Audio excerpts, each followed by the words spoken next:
शंकर भगवान को चावल का दाना चढ़ाना चाहिए कि नहीं चाहिए?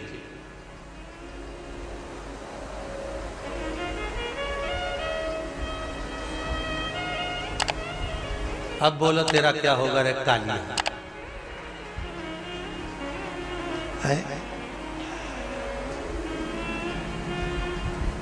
चलो ठीक है।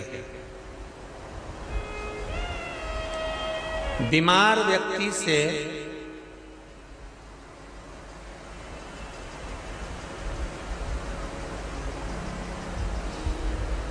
कोई बीमार व्यक्ति है, बहुत रोगीला, उसको बहुत रोग है, शुगर है, बीपी है, थायराइड है, सब कुछ है उसको,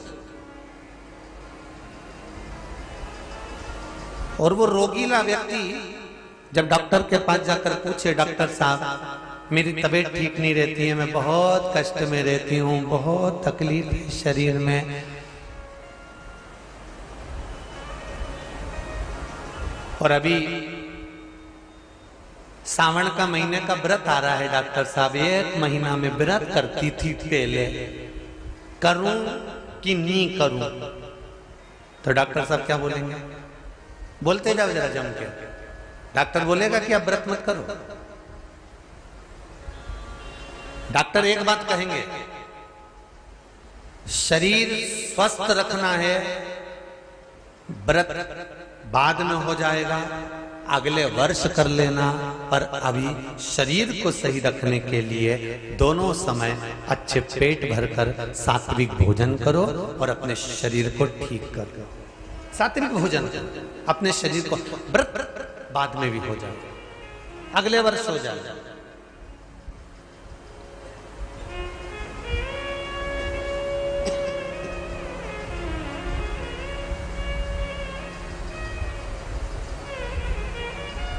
अभी तुम थोड़ा सवेरे 2 बिस्कुट ले लिया करो, सुबह नाश्ता ले लिया करो, भोजन ले लिया करो, फिर दोपहर में कुछ हल्का फुल्का लेकर थोड़ी थोड़ी देर में खाते रहना चाहिए हो।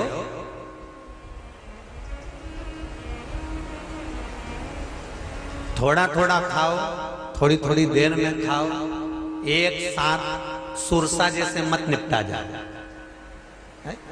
थोड़ा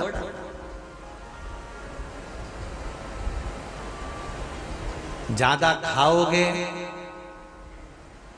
और ज्यादा कमाओगे तो दूसरों को कष्ट नहीं होगा, कष्ट खुद को होगा। ज्यादा खाओगे अपाच्य हो जाएगा, रात की नींद उड़ जाएगी, शरीर में अच्छा नहीं लगेगा। ज्यादा कमाओगे, रात की नींद उड़ जाएगी, दुनिया की दृष्टि तुम पर पड़ जाएगी और तुम्हारी रातों की नींद चली जाएगी। कमाओ भी उतना जितना खर्च कर सको और खाओ भी उतना जितना पचा सको। अति सर्वस्व वर्जक। डॉक्टर कहेंगे अब ये तुम्हारा व्रत जो है ना अगले साल कर लेना, इस साल मत करिए, इस साल तो आराम से भोजन वोजन करो, तुम लोग बढ़िया प्रेम से खाओ पिए। तो उसी तरह किसी ने पूछा कि चावल का दाना एकादशी पर भगवान शंकर को चढ़ा सकते हैं? चावल का दाना शंकर जी को चढ़ाते क्यों है, पहले तो वो समझ लो। बेलपत्री का तो महत्व आपको बार बार बताया कि बेलपत्री शिव जी को क्यों चढ़ाई जाती है, कहीं रोग के लिए, कहीं बीमारी के लिए, कहीं किस कार्य के लिए, कहीं कोई कार्य के लिए, कहीं कोई कार्य के लिए। चावल का दाना अगर हम शंकर भगवान को चढ़ा रहे हैं तो क्यों चढ़ा रहे हैं, उसका कारण क्या है? चावल का दाना शिव को चढ़ाने का केवल एक कारण रहता है कि चावल को अक्षत कहते हैं।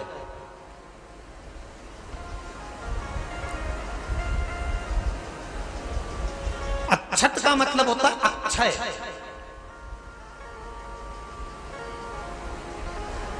अभी हमारे यहां एक तिथि आने वाली है, अक्षय तृतीया। उसका मतलब क्या होता है? अक्षय, जिसका कभी क्षय ना हो। जब हम भगवान शंकर को चावल का दाना चढ़ाते हैं, जैसे बहुत ध्यान दीजिएगा महाराज, बहुत समझने वाली बात है, बहुत ध्यान से।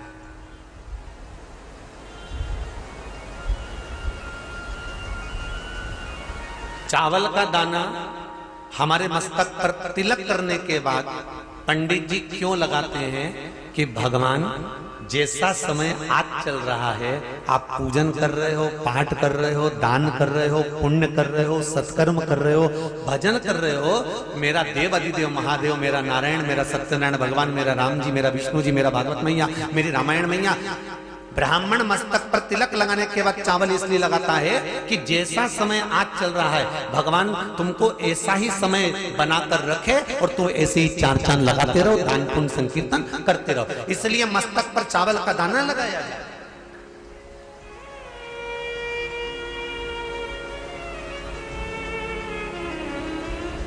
कोई मर जाता है, मरने के बाद जब तक पगड़ी नहीं होती तब तक माथे पर तिलक चावल का दाना लगाया जाता है। जम के बोलो जरा, नहीं लगाते। किसी पंडित जी से पूछो, ब्राह्मण देवता से पूछो, ब्राह्मण देवता ये कोई मर गया, और हमारा तो नियम है कि हम सिर पे तिलक लगाते हैं, चावल लगाते हैं, या पंडित जी से हम तिलक लगवाते हैं, मंदिर जाते हैं तो मंदिर में जाके तिलक लगवा के हम चावल का दाना लगवाते हैं। क्यों नहीं लगाते? उसका कारण क्या है? जब किसी के मरने के बाद 10 दिन तक 12 दिन तक मस्तक पर तिलक क्यों नहीं लगाया जाता? 10-12 दिन तक माथे पर तिलक या चावल क्यों नहीं लगाया जाता? उसका कारण है कि ये जो समय आया है, तुम्हारे यहाँ जो गमी हुई है, तुम्हारे यहाँ कोई मर गया है, तुम्हारे यहाँ किसी के प्राण छूट गए हैं, तो ब्राह्मण इसलिए तिलक नहीं लगाता आपको, इसलिए चावल का दाना नहीं लगाता कि ऐसा दिन भगवान अब ना लाए, इसको अमर ना करे, इसको अक्षय ना करे, इसको प्रबल ना करे।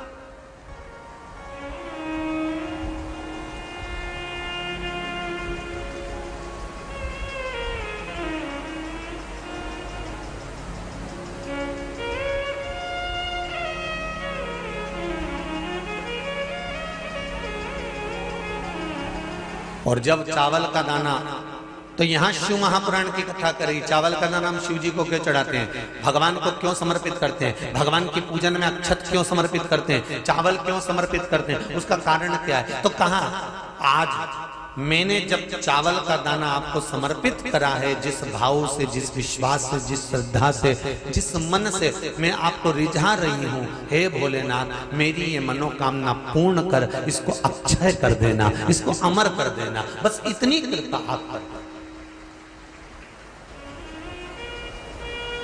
अब किसी ने पूछा एकादशी के दिन चावल चढ़ाए कि नहीं चढ़ाए, तो यहां तो सीधी सीधी बात है,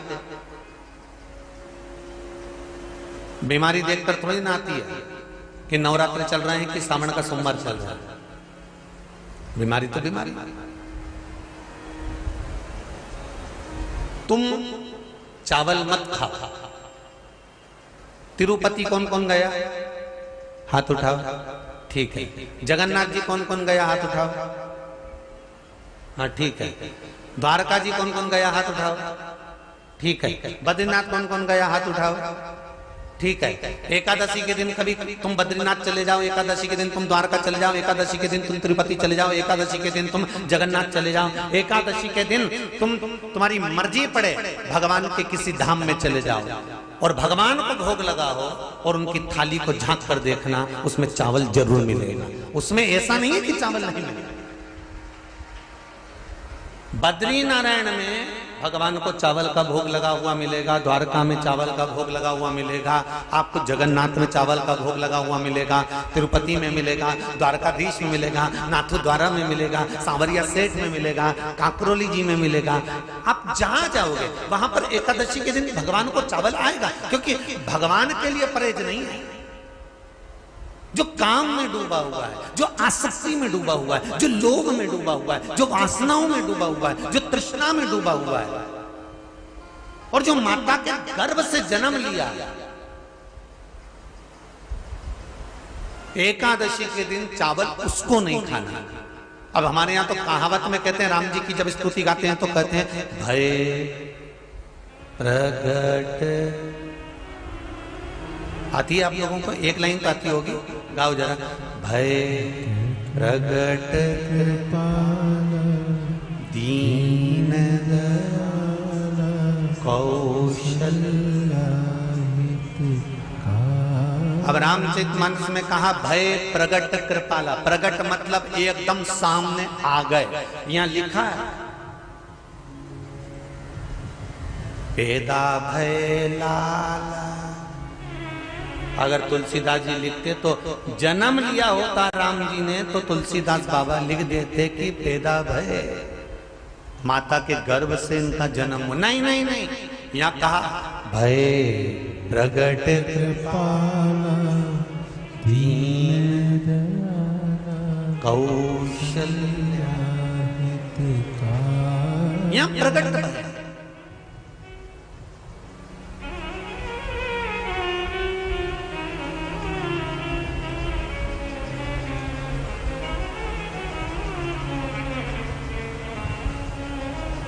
यूट्यूब पर स्कंद पुराण, अंधेरी मुंबई की माहेश्वरी समाज वाली एकादशी के माता पिता कौन है? सबसे पहले एकादशी का व्रत किसने रखा था?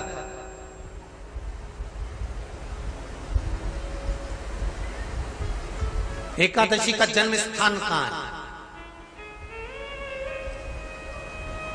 दुनिया के लोग बहुत प्रश्न करते हैं, राम जी अयोध्या में हुए थे, भगवान कृष्ण मथुरा में हुए थे, तो एकादशी कहां हुई थी? तो उसको बताना तो पड़ेगा कहां हुई थी।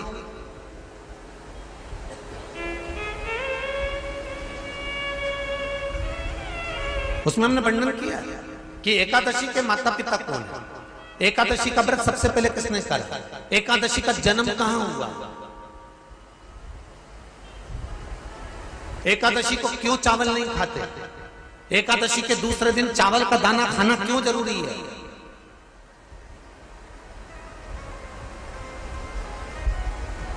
कौन सा तीर्थ है जहां एकादशी को उल्टा लटका दिया।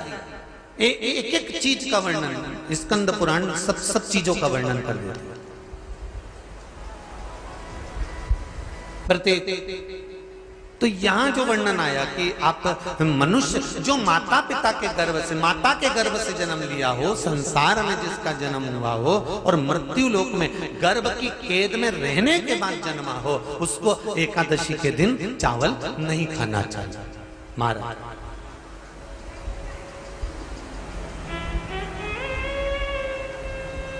पर यहां शास्त्र ये नहीं कहता कि भगवान को चावल नहीं चढ़ाना चाहिए। यहाँ शास्त्र कहता है आप शिव जी को चाहे एकादशी हो, चाहे द्वादशी हो, चाहे प्रदोष हो, चाहे पूर्णिमा हो, चाहे अमावस्या हो, चावल का दाना आप भगवान शिव को समर्पित कर सकते हो और ज्यादा नहीं। शंकर कभी ये नहीं कहते कि मुझे बहुत सारा चढ़ा। शंकर जी की कथा कहती है कितना, मात्र एक चावल का दाना। हम तो उनसे भी कहेंगे जो लोग कहते हैं ना कि हम आज हमारा सावन का महीना है तो आज हमें भगवान को 1.25 लाख बेलपत्र चढ़ाएंगे, तो कोई कहता हम 1000 बेलपत्र चढ़ाएंगे, तो कोई के हम 5000 चढ़ाएंगे, कोई के हम 50,000 चढ़ाएंगे। मेरा निवेदन केवल इतना है, तुम तो एक चढ़ा। और ये भी जरूरी नहीं है, एक बेलपत्र भी कब चढ़ाई जाती है शंकर भगवान को, जब तुमने किसी एक बेलपत्र का पेड़ लगाया होगा और वो पेड़ बड़ा हो गया होगा।